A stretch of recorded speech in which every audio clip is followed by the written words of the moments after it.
Yeah. Frank Horrigan, you were JFK's favorite. Dallas, what happened to you that day? I see you, Frank. I see you standing over the grave of another dead president. That's not gonna happen. Frank, you're a dinosaur. The only active agent who ever lost a president. Do you really have the guts to take a bullet, Frank? Now, isn't it possible that this guy's pushed some buttons in you? I can spot him. I can anticipate him. I think maybe you're too close to all this, Frank. He's right across the street, Lafayette Park. I have a rendezvous with death. And so does the president. And so do you, Frank. Gun! This summer, Clint Eastwood is in the line of fire. Rated R. If you were to ask me what is In the Line of Fire about, in the beginning I would have told you it's the best Secret Service agent going up against the best assassin. Later on I began to realize that these are like two sides of the same man, and they've both been trained by the same government. One is assigned to protect, the other to destroy. It was a story of redemption of this man, the Clint Eastwood character, who had failed miserably in his mind. And the whole story is driving toward, can he ever overcome this horrible burden that he's bearing his whole life? And we also relate to it because it dealt with a very real event that, was an important event in all of our lives, the assassination of John Kennedy. And I think it took a fictional story, placed it in some historical context, and it just, it grabs you at the beginning, and it just, I was with it all the way. I've always been fascinated by the Secret Service and their function. I've always been fascinated with the kind of mentality it takes to be a protectorate of officials, government presidency, and I think that the kind of mentality that means you're going to sacrifice yourself if somebody makes an assault on them. The genesis of the idea started with Jeff Apple, who was the producer on the project, and who had for years, I think throughout the 80s, been trying to put together a film project based on the Secret Service. He'd met with various actors and directors and had come close to putting it together, but never quite pulled it off. He was never able to get a good script. But he had the idea of a Secret Service agent who had lost Kennedy in Dallas and who now wanted to redeem himself by protecting the current president. He also had the title In the Line of Fire, and he came to me in probably around 1990 or so. I had done another project for him and said, I have access to the Secret Service. They're willing to take us in and show us around, give us access to their facilities. If you can come up with a story, I think we could pitch it and get it set up at a studio. The script for In the Line of Fire came to the Secret Service about 10 years before it actually went to production. And the writer, Jeff Maguire and Jeff Apple, came to the Secret Service. They had this proposed script. They said, would you read it? If it ever goes to production, would the Secret Service cooperate? And I was in a position at that time where I had to review scripts and tell the production companies whether or not we would cooperate. We liked this script because for a Hollywood script, it really portrayed many of the problems of the Secret Service. The Secret Service was enormously supportive of all our efforts. When we first got involved in the project, we met with them in Washington. We obviously toured their facility, and we talked to many of them about what they do on a daily basis, how they do it. And they were with us all the time. The script continued on. There was 2 or 3 rewrites. We helped them in some of the areas in their rewrites. And finally, actually 2 months after I retired, is when the script was sold. Clint Eastwood was signed on as the major character. They called me and asked me if I could be the technical advisor. I had never been on a movie set, so I had no idea what that meant. I figured I could tell them everything that I knew in the side of a couple of weeks, and once it went to production, pre-production, I went through the entire process with him. It was 9 months of working as the technical advisor on the movie. Bob was great because, he was the real deal. There's always that one guy on the set who's the real deal. All of us actors are trying to, play the role. But I think with Bob, I mean, he was the real deal, and he kind of walked us through it and showed us what it was really like to be a Secret Service agent. So it's always great to have somebody like that, especially Bob, because he was, again, you know, top notch and right there to show us, you know, what we should really do. Bob Snow was invaluable. He's, you know, and I know he's started a little cottage industry in Hollywood, advising people on movies that deal with the Secret Service or anything to do with Washington, D.C. He was very important. He was with us every day. He sat there, and whenever there was a question, he was there to answer it and say, well, this is how it's done. Yeah, you might have to change it a little bit for dramatic purposes, and so that would be okay. And, you know, he basically is what we're looking for in an expert like that, is to tell us exactly how it's done.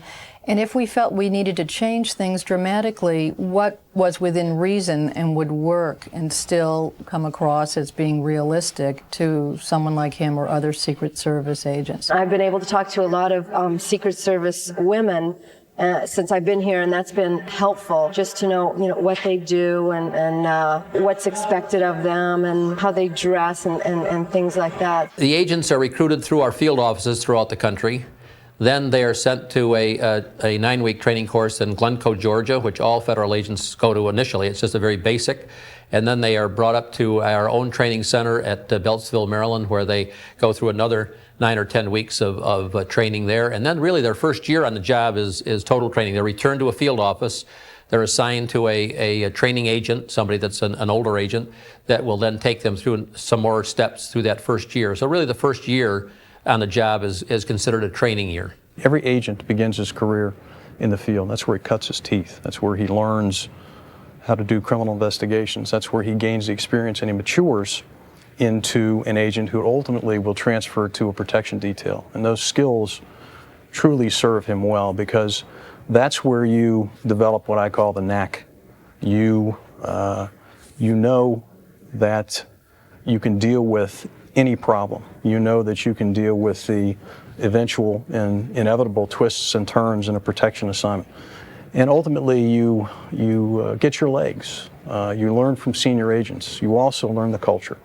And that's critical to the Secret Service. I mean, what we're about is a 130-year history, a tradition, I think, that speaks loudly for where we've been and what we've done. Typically, once an agent has completed his training, he or she is assigned to a field office where they're exposed to a myriad of situations. They learn the basic, to hone their investigative skills, which they've learned in school.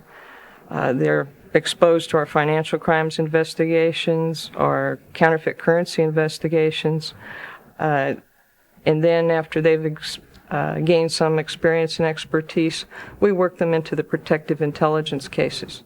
You get an emotional attachment to the job, and of course the Kennedy assassination, it was a very emotional issue for the Secret Service. We lost a president, and we took that very emotionally, as not so much as a Kennedy that we lost, but we lost the president, which was our job to protect the president. So that was a very emotional for everybody, not only the agents that were actually assigned to the detail, but to every agent in the service. But what we did here is there was some manipulation of reality. We took some real footage of Kennedy arriving at the airport in Dallas, and we placed a young Clint Eastwood, who we had given kind of a haircut to digitally, into the footage so that we could place him there realistically as we could, in 1963. We also, used the famous footage of the assassination, and those are sort of sacred events in American history, and I think we tried to be as cautious and careful as we could about it. This fella that I play has been involved in an assassination many years ago, and he still has very bad feelings about it, and he feels inadequacies about it, so he has to overcome that. Plus try to ward off a possible one that would come within the story. We go into every protective stop with the idea that we need to create a safe and secure environment at every level, both in terms of logistics, routes, where he walks, what he does, natural hazards. All those things have to be considered. And ultimately, we work very closely with our law enforcement counterparts to get the lay of the land, to understand the site, to script his movements, to know where he's going to go, to ensure that we've created as best we can that bubble, and ultimately to always anticipate, where there may be a hole, where there may be a gap. Aside from protection being our most critical mission, the responsibilities of protecting the president are to make sure on a 24-hour basis that we look out for his personal safety, the safety of his family. We do environmental monitoring to make sure the air is safe, the water is safe, and generally just to make sure that the president can carry off the responsibilities of his office. When you're working a protective detail, your mindset is such that you're engaged in all the possibilities. You have trust in the advance agent that they've done everything they can to prepare that site, prepare the way for you. But you're also aware that we can only get, at best, 98%. You've got to be always aware of the fact that there may be mitigating factors, that situations will arise. You'll have to take actions that you may put yourself in harm. Typically, we've all made that decision long ago before we even entered training academy. If you have to stop and think about it when you're faced with it, it's too late. What our role is to ensure that we keep our democratically elected leaders and those that visit our country safe. And I think I speak for every man and woman in this organization when I tell you that the job doesn't pay you enough to do what may be required to do, which ultimately is to lay down your life for a protectee, but that's what we'll do, and that's what we're committed to do. No matter what you feel about the president or whoever you're protecting, you sort of have to take that bullet. That's your job.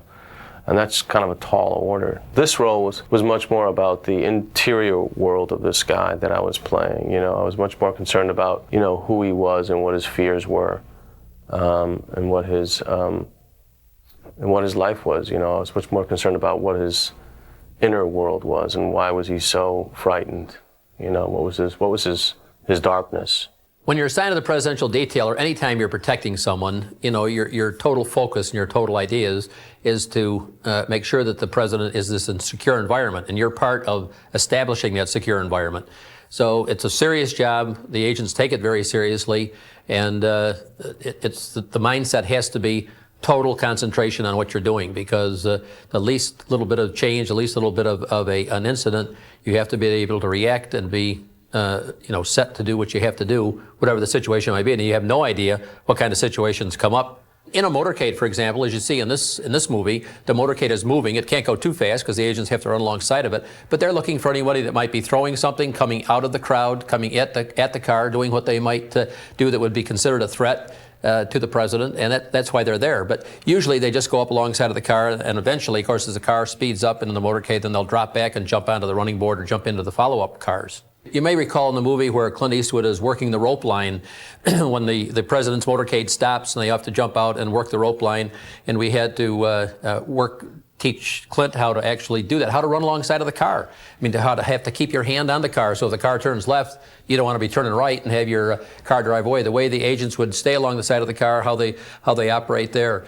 The way that the agents would respond to a incident where they thought there was a gun threat or something like that, when you call out gun, and they respond, and the way the agents would protect the president, you cover and evacuate the man. Every agent assigned to a protective detail is in constant communication with every other agent. In a motorcade environment, we have an internal radio system in the vehicle, and we also have personal radios that each agent wears.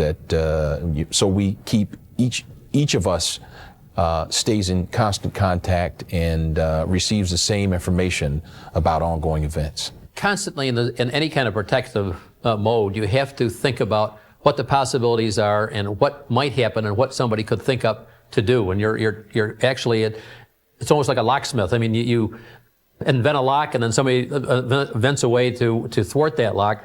Well, it's the same way in protection. No matter what you do in protection, you'd like to be able to do a little bit more. But it has to be politically acceptable, particularly with the president. The president is a person that wears many hats. He's the head of a political party. He's the commander-in-chief. He has to be seen by the public. He's a great politician.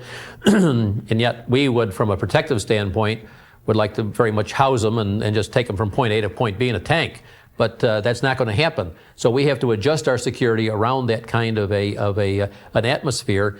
So we're constantly thinking, the bad guy, what somebody that might want to hurt the president or what might want to hurt one of our protectees, what they could do, and then we try to thwart that by changing our procedures or doing this or doing that to change what we might do, so we make sure that it's secure and safe for them. Threats are taken seriously because threats, if they translate into action, obviously will test and challenge us, and that's why we're here. I mean, we're here to provide a safe and secure environment, and we would be remiss if we didn't take every threat, regardless of the source, from and we don't care whether it's something that someone said in jest once we get to them, or something obviously we do care about, which is the person who says it and intends to follow it out. We follow up on every threat. We investigate every individual who unfortunately utters those words. It's a federal offense to threaten the president in any fashion. So that's a federal offense, and it's prosecuted. We don't make a big issue of prosecution very often because we don't want copycats. We don't want to publicize it. Much of the work that Secret Service does doesn't get publicized in the way of thwarting an attempt on a president or doing something, because we just don't operate that way. We don't want people to know that we have these people out there that are doing the kind of things that might spark somebody else to want to do the same thing. One problem I think with a lot of movies is that if you get too technological, the audience starts to feel that it's getting into science fiction and everything. I think that one of the nice things about In the Line of Fire was that you could watch it and feel and identify with both characters. I mean, it sounds a little gruesome to identify with a killer, but I think that you could watch Malkovich's character, what he did in order to get close to the president and say, oh yeah, that could happen. Oh yeah, I could even do that, And I think that if it had gotten too much into a scientific mastermind, a guy who knew how to hack into top secret Secret Service files and that kind of stuff, then it gets into that realm of, could somebody really do that? I don't know. Probably our most important weapon is called the Electronic Crime Special Agent Program. 144 today, highly trained, skilled computer forensic experts that know what they're looking at. When they find it, they know what to do with it. They know how to preserve the evidence, they know how to interpret that evidence, and they provide us with the clues that ultimately will lead us down the path, hopefully to apprehension or prevention. You have to realize that when we lost Kennedy, the Secret Service was a very, very small organization. I think we only had less than 450 agents that were in the entire country, in the entire world. But we now have over 2,200 agents. We have the kind of resources now that we had asked for years. It's too bad that it has to take such a tragedy as a Kennedy assassination to start getting some of the resources that the Secret Service had been asking for years. And I think protection very often is a reaction to what happened yesterday. The most important variable in this agency is the agent. He or she may make the ultimate sacrifice. He or she may take an action to prevent a threat from manifesting itself in the face of a protectee. Today's threats posed by technology are also offset by technology. I mean, we're very in tune with the technologies that could be directed against us, and we try to develop countermeasures that can offset those technologies and give us the edge. Obviously, we want to be portrayed in as accurate a light as possible. I mean, I understand it's entertainment. Sometimes the stuff we do doesn't sell. But more important to me is that we're treated with dignity. I refer to the name of this building. I refer to the 135-year tradition and history that we have. What we hope is that the public really gets a good picture of what we do and how we do it. And I mean, I think we owe it to the men and women of the organization to be sure that we are, what we do and how we do it as best you can is portrayed in the most positive light. The Secret Service is one of the few areas of law enforcement, as opposed to the FBI or the CIA, that really hasn't had the kind of scandals and the kind of problems that some of the other agencies have had. They're pretty upright, outstanding guys, and they have great senses of humor too, and I think that helped in getting their cooperation for this movie. We basically gave Secret Service lessons to our actors and, talked about it with them over and over again to make sure that everything we were doing was as accurate as possible.